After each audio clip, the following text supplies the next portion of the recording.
The Joe Budden podcast is tumbling from within. Rather is Joe admitting that he's creating these fake narratives just to F with his employees and then gaslighting them. I bring up narrative because it's my job to kind of create false narratives and chemistry and entertaining shit. What y'all two did with that shit, let me not say y'all two, but what occurred with that shit is totally different. It's a crock of shit for y'all to keep putting on narrative. Y'all do not need to fucking stand next to each other in every picture because of narrative. Stop it. Y'all do not need to talk as much as you talk off air because of narrative. Stop it. Stop. Accountability. Okay, where's his? Then where's his? He's not We're here. constantly talking about me, like I'm some fucking femme fatale and I'm in. Whoa, why do you think? Me and Ice just tried to put accountability on him. Wait, why do you think? You think I ain't had a talk with him?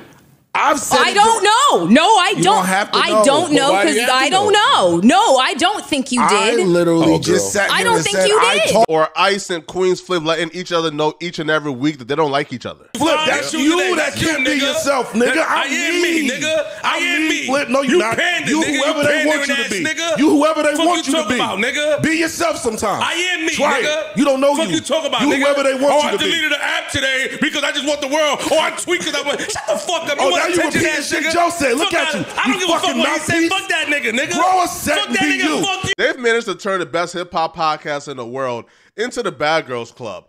Now, there are some people or demographic of the Joe Budden podcast who tune in just to see the employees fight and to hear about the inner office drama and nothing that has to do with hip-hop. On their latest podcast this week, Queenz, Flip and Joe Budden got into it, but I believe the discussion they had this week has potential to go a bit further than a regular drama and be a little bit more destructive. You just tell him. Hey, chicks. Oh boy. No, I'm not doing that. Right here, this is the one. We out of here with this one. You know what? Yo, it's hilarious that Joe tells YouTubers, bro, load up your PC, man. Clip this. This gonna be the one. This gonna be a hit. Which he was right, bro, because I'm making a video about it. Joe is taking these dudes through like a hamster wheel experiment. It's insane.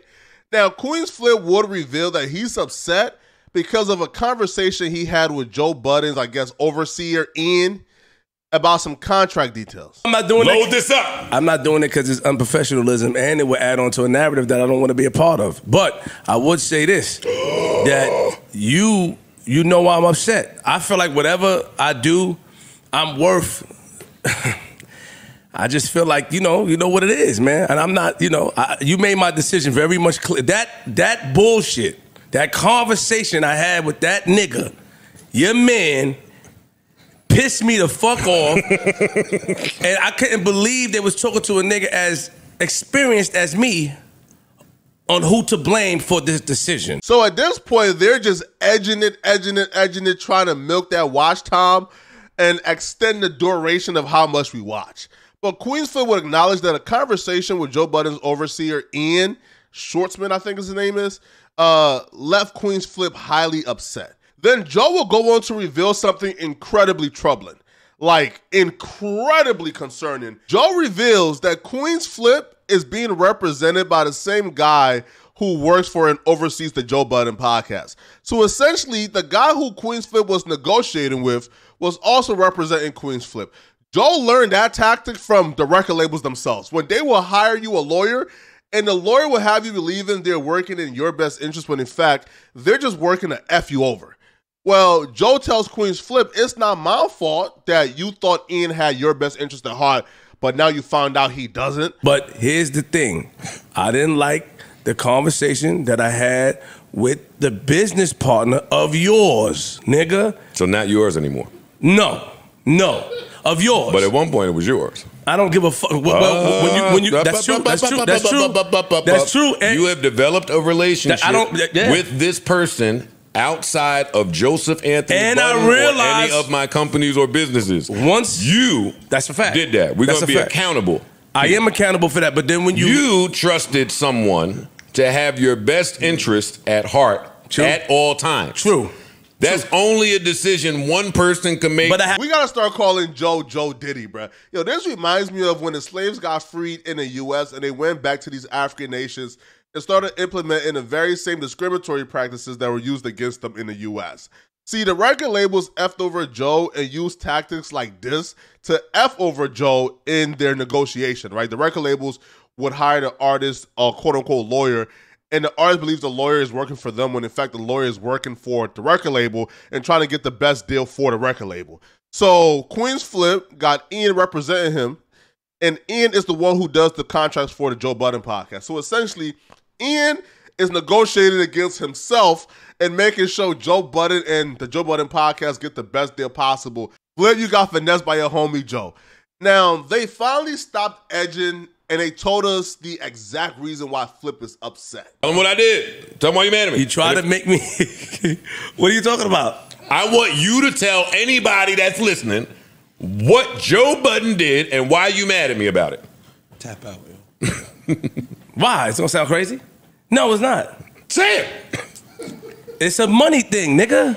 I got an increase. No. Yo, I don't give increases middle of the contract. I don't know no company that really do. So I didn't give you an increase. I didn't give nobody an increase. Who did I give an increase to? My nigga, I'm single-handedly, you know what I'm single-handedly responsible for up here, nigga? You did not address. So you did not. All right. So let's talk about the increase. No. Let's stay at point number one. You were giving me money. How'd you increase? I hit you guys up, and yo, big dog here. I said, yo, I need this. What did you say? I gave you a time frame. So you're not gonna tell the audience. I gave you a time frame. This is how it gets tricky. That's true. You're right. This relationship is not gonna work. Because early on into that clip, Queenz Flip says, don't play with me. Don't act like I'm not responsible for these numbers, man. Bro, don't you know what I bring to this? You feel me? Right? So Queenz Flip fully understands his value.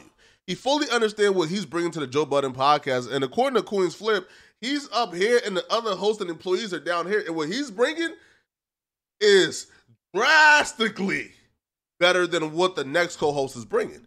So he wanted more money. But Queenz Flip couldn't just ask Joe, yo, give me more money.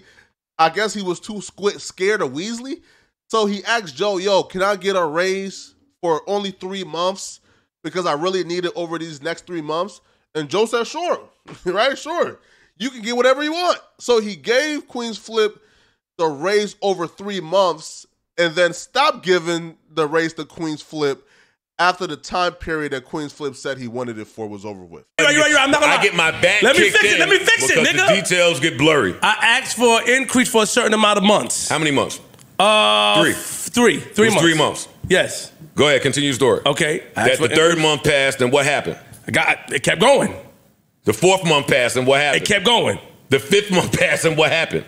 It shut off. No, it did not. My math is very good. The 5th month passed, and it still happened. So Joe Budden one day looked up and said, hey, I'm just paying somebody extra money for longer than they said that they needed it. That's not in the contract. That's not accounted for nowhere. It's just giving it.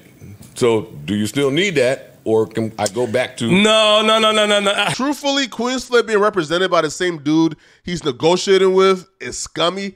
But in this particular situation, just this situation, the isolated vacuum, I think Joe Budden is right. I think he's 100% right. If, you were too scared to ask for a permanent raise and you asked for the raise for only 3 months and the 3 months came and went and they cut it off and they stopped giving it to you, why are you now upset and why are you now crying and throwing a fit? You should now come back and ask for a permanent raise instead of throwing a fit over them cutting off the 3-month raise.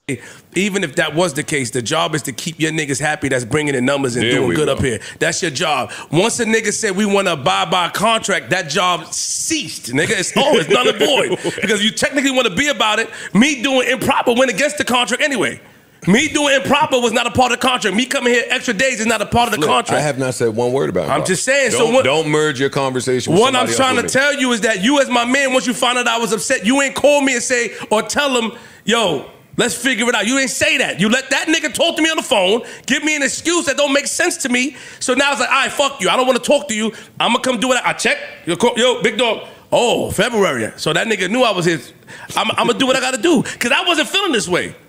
Before that conversation, I wasn't feeling this way. I had a whole vision, but now I see. Come on. Flip is moving as if this is some type of kumbaya friendship.